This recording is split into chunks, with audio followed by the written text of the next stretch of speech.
میرے بھائیوں، آج شعبان المعظم کا آخری جمعۃ المبارک ہے اور آنے والا جو جمعہ ہوگا وہ انشاءاللہ ماہ رمضان المبارک کا پہلا جمعۃ المبارک ہوگا۔ دعا کریں کہ اللہ کریم اس آخری جمعے کے صدقے ہمیں وہ پہلا جمعہ بھی نصیب فرمائے اور ماہ رمضان پورے کا پورا ہمیں خیر و عافیت کے ساتھ، صحت و تندرستی کے ساتھ اللہ اپنی زندگی میں دیکھنا نصیب فرمائے۔ پچھلا جمعۃ المبارک میں نے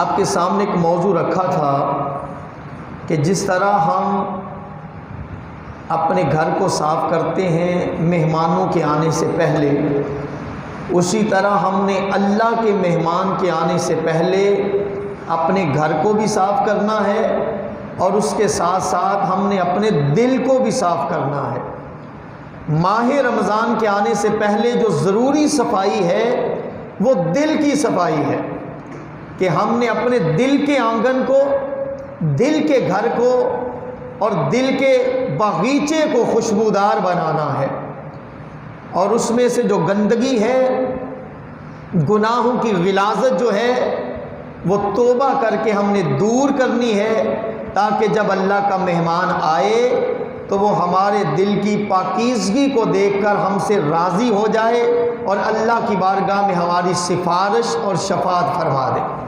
اور حضور نے فرمایا، یاد رکھو جس کی سفارش اور جس کی شفاعت ماہ رمضان کر گیا، اللہ پاک اس کے سارے گناہوں کو معاف کر دیتا ہے۔ تو ہم نے اپنے آنگن کو ماہ رمضان سے قبل صاف اور شفاف کرنا ہے، اور وہ کس طرح صاف اور شفاف ہوگا؟ پچھلے جمعے میں نے آپ کو طریقہ بتایا تھا کہ جس طرح اپنے گھر کو صاف کرنے کے لیے ہم فرش کو دھوتے ہیں، چادریں بدلتے ہیں، پردے بدلتے ہیں تاکہ جو مہمان آئے اسے کہیں بھی ہمارے گھر کے اندر کوئی گندگی نظر نہ آئے، وہ خوش ہو جائے۔ تو بالکل اسی طرح جب ماہ رمضان آتا ہے تو اس سے قبل ہم نے توبہ کر کے اپنے گناہوں کی گندگی جو ہمارے دل کے اوپر چڑھی ہوئی ہے اس کو دور کرنا ہے، اس کو ہٹانا ہے، اس کو ختم کرنا ہے تاکہ ہمارا دل نور علی نور ہو جائے اور اللہ کا مہمان ہمارے دل کو دیکھ کر مسرور ہو جائے۔ توبہ کی ہم نے پچھلے جمعہ کو، اللہ کریم ہمیں اس پہ ثابت قدم رہنے کی توفیق دے۔ آج میں نے اسی ٹاپک کو تھوڑا سا آگے بڑھانا ہے کہ یا اللہ ہم نے توبہ کر لی ہے، ہمیں اب دے گا کیا، اب ملے گا کیا؟ تو اللہ رب العزت قرآن مجید سورہ الدہر ہے، پارہ نمبر 28واں ہے، اس کا دوسرا رکوع ہے، سورت کا دوسرا رکوع۔ اللہ کریم ارشاد فرماتا ہے، یا ایھا الذین آمنوا توبوا الی اللہ توبۃ نصوحا، اے ایمان والو توبہ کر لو، ایسی پکی توبہ کہ جو تمہارے آنے والے لوگوں کے لیے نصیحت بن جائے، تمہاری آنے والی نسلوں کے لیے نصیحت بن جائے، اور وہ یاد کریں کہ واقعی ہمارے ابے نے توبہ کی تھی، واقعی ہمارے چاچے نے توبہ کی تھی، واقعی ہمارے بابے نے توبہ کی تھی، کہ ایسی توبہ کی کہ بعد میں پھر پوری زندگی وہ اس گناہ کے قریب نہیں گئے تھے۔ ایسی توبہ کرو جو آنے والے بھی اس کی مثالیں دیں، وہ ان کے لیے نصیحت بن جائے۔ یا اللہ کرتے ہیں، یا اللہ ہم توبہ کرتے ہیں، کرتے ہو بے کہ نہیں؟ کرتے ہو سارے؟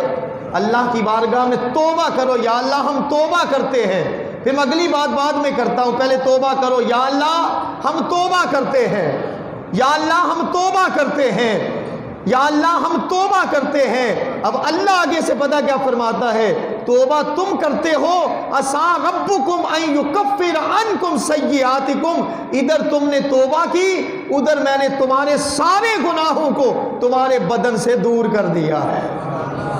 اسی آیت میں اللہ فرما رہا ہے، تو نے توبہ کی، میں نے تمہیں پہلا انعام یہ دیا کہ جس طرح وہ گندگی غلاظت دور ہوتی ہے نا گھر کی، یا کپڑے کے اوپر داغ لگا ہو تو وہ کپڑا صاف نہیں کہلاتا، بلکہ اس کپڑے کو ہم گندا کہیں گے کہ یہ کپڑا گندا ہے، لیکن جب وہ واش ہو جاتا ہے، دھل جاتا ہے، تو پھر وہ کپڑا صاف کہلاتا ہے، شفاف کہلاتا ہے، اسے ہر کوئی پسند کرتا ہے۔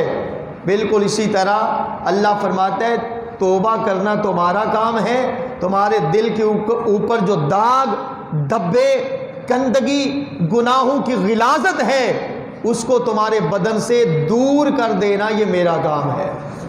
یہ تو اس کا کام ہے، ہمارا کام کیا ہے؟ توبہ کرنا۔ کیا کام ہے ہمارا؟ توبہ کرنا۔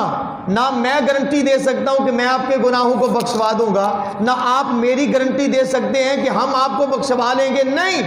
اللہ فرماتا ہے بس تم توبہ کرو، توبہ تم کرتے چلے جاؤ، تمہارے گناہوں کو بدن سے ہٹاتا میں چلا جاؤں گا، بدن پاک ہو جائے گا، صاف ہو جائے گا۔ بس اسی پہ بس نہیں، یا اللہ گناہ معاف کرے گا یا کچھ اور بھی دے گا۔ اللہ رب العزت فرماتا ہے صرف معاف نہیں کروں گا بلکہ تمہارے کھاتے میں جتنے گناہ ہوں گے ان کی جتنی تعداد ہوگی، اللہ فرماتا ہے ہر گناہ کے بدلے میں تمہیں ایک نیکی عطا فرماؤں گا۔ کتنا کریم ہے وہ، کتنا رحیم ہے کہ یہ تو ہم نے گناہ تھے، ہمارے پلے میں گناہوں کے انبار تھے، لیکن رب کا کرم دیکھیے کہ توبہ ہم نے کرنی ہے، اس نے گناہوں کو معاف نہیں کرنا بلکہ وہ جتنے گناہ ہمارے کھاتے میں تھے ان تمام گناہوں کے برابر نیکیاں اللہ پاک ہمارے نامہ اعمال میں لکھ دیتا ہے۔ کرم نوازی دیکھیے، کرم نوازی اس کی دیکھیے، وہ گناہوں کے بدلے میں ہمیں نیکیاں دے رہا ہے، اس کے بدلے میں ہم نے کیا کرنا ہے؟ بس توبہ کرنی ہے۔ کیا کرنا ہے؟ بس توبہ کرنی ہے، اور توبہ ایسی کرنی ہے کہ توبۃ نصوحا، سچے دل سے توبہ کریں۔ یا اللہ ہم جھوٹ نہیں بولیں گے، یا اللہ ہم ملاوٹ نہیں کریں گے، یا اللہ ہم بدکاری نہیں کریں گے، یا اللہ ہم شراب نہیں پئیں گے، یا اللہ ہم توبہ کرتے ہیں آج تیری بارگاہ میں، ہم سچے دل سے توبہ کرتے ہیں۔ آئے گناہ گار تھے، اگر ادھر ہی توبہ کر لو گے تو جاؤ گے گناہ گار نہیں، بلکہ یہ قرآن کا فیصلہ ہے۔ اللہ فرماتا ہے گناہ گار بن کے آئے تھے لیکن جب توبہ کرو تمہیں گناہ گار نہیں جانے دوں گا بلکہ نیکوکار بنا کے جاؤں گے، نیکوکار بن کے چلے جاؤ گے، گناہ یہیں چھوڑ جاؤ گے، وہ گناہ نیکیوں میں تبدیل ہو جائیں گے، نیکیوں میں بدل جائیں گے، وہ گندگی ختم، وہ میل کچیل ختم۔ اب آگے چلتے ہیں، یا اللہ صرف گناہ ہی معاف کرے گا، گناہوں کو نیکیوں میں بدلے گا؟ اللہ فرماتا ہے نہیں، ایک اور بھی انعام دوں گا۔ اب یہ انعام مل کسے رہا ہے؟ گناہ گار کو۔ یہ یاد رکھیے گا، یہ انعام جو میں آج آپ کو بتا رہا ہوں یہ گناہ گار کو مل رہا ہے۔ اللہ فرماتا ہے عسیٰ ربکم ان یکفر عنکم سیئاتکم ویدخلکم جنات تجری من تحتها الانہار۔ ایک انعام اور ہے، اللہ فرماتا ہے تمہیں جنت میں داخل فرماؤں گا۔ اس سے بڑا انعام کیا چاہیے کہ یہ ہم نے گناہ ہیں، کھاتے میں ہمارے نیکی کوئی نہیں، گناہوں کے انبار ہیں، لیکن جنت میں جانے کا اللہ نے راستہ بتا دیا، بس توبہ کرو۔ یا اللہ توبہ کر لیں، اس کے بعد نیکیاں بھی کرنی پڑیں گی کہ نہیں؟ یہاں میں آپ کو ایک حدیث پاک سناؤں گا۔ اللہ نے فرمایا تمہیں جنت میں داخل کروں گا جس کے نیچے نہریں ہوں گی، خوبصورت جنت کا وعدہ رب کائنات کر رہا ہے۔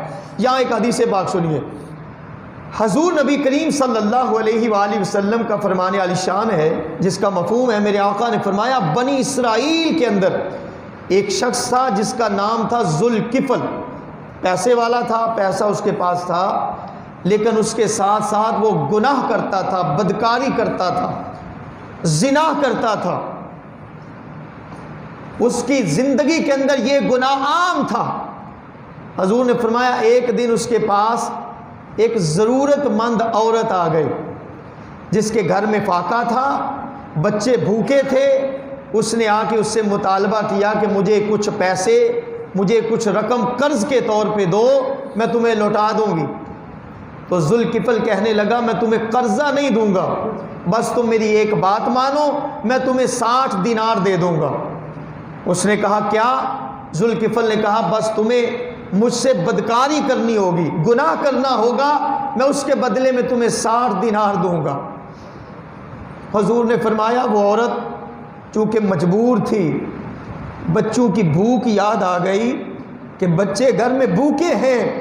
یہاں میں ایک بات کہوں کہ خدا را کسی کی مجبوری سے فائدہ نہ اٹھایا کرے، کسی کی مجبوری سے فائدہ نہ اٹھایا کریں، یہ عمل اللہ کی بارگاہ میں بہت ناپسند ہے۔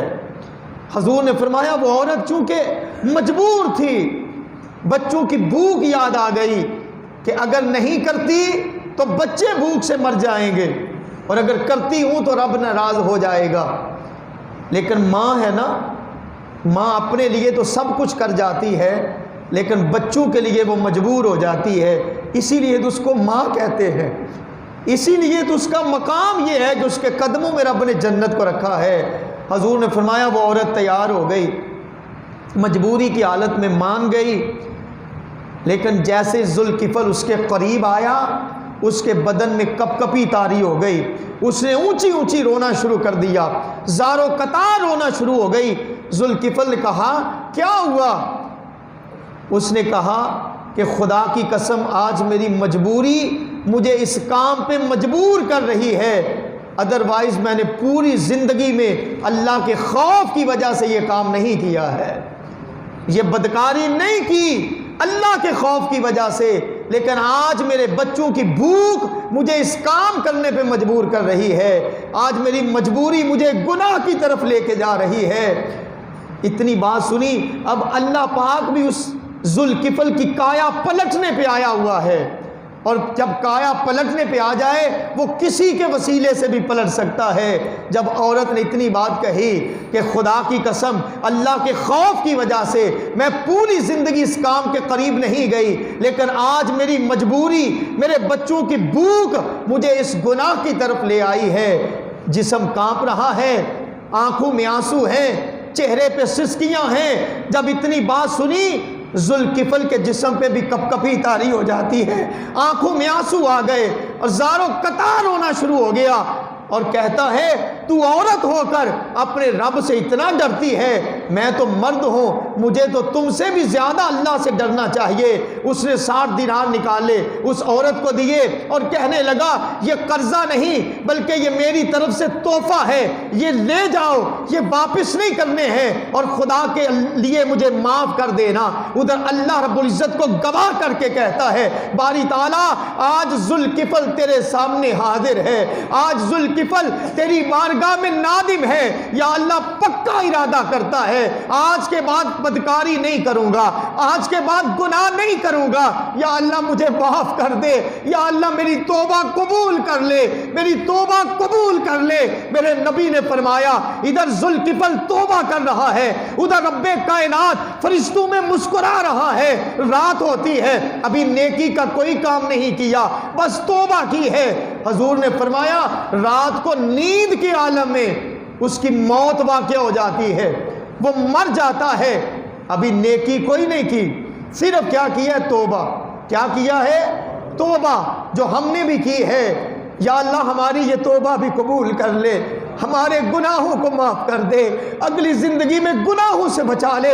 ابھی سنیے، اس نے توبہ کی، رات کو آنکھ بند ہوئی، اللہ نے اپنے پاس بلا لیا، روح نکل گئی، جان نکل گئی۔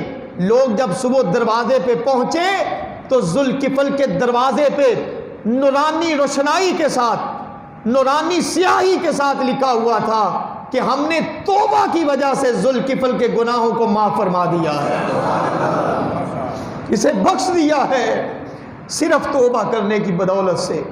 یا ایھا الذین آمنوا توبوا الی اللہ توبۃ نصوحا، اے ایمان والو ایسی توبہ کر لو جو آنے والوں کے لیے نصیحت بن جائے۔ پھر توبہ کرنا تمہارا کام ہے اور گناہوں کو بخش دینا یہ میرا کام ہے۔ جب بھی توبہ کرو، یہ نہیں کہ ابھی کر لوں گا، اللہ جب بھی توفیق دے، اگر گناہ سرزد ہو جائے فوراً توبہ کرو۔ آپ کہیں گے ہم توبہ کرتے ہیں پھر گناہ کر لیتے ہیں، پھر توبہ کرتے ہیں۔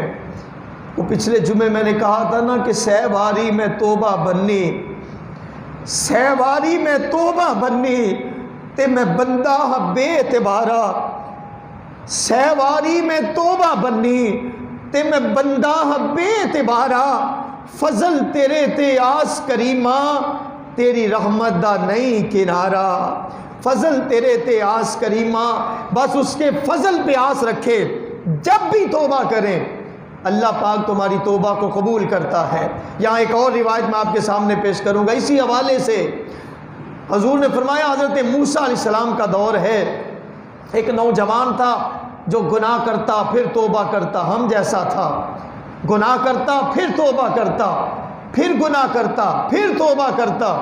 اللہ پاک نے ایک دن حضرت موسیٰ علیہ السلام پر وحی بھیجی اور فرمایا موسیٰ فلاں شخص کو جا کے کہہ دے کہ اللہ پاک تمہیں پیغام دے رہا ہے کہ آج کے بعد گناہ نہ کرنا ورنہ میں تمہیں اپنی رحمت سے محروم کر دوں گا، تم سے ناراض ہو جاؤں گا۔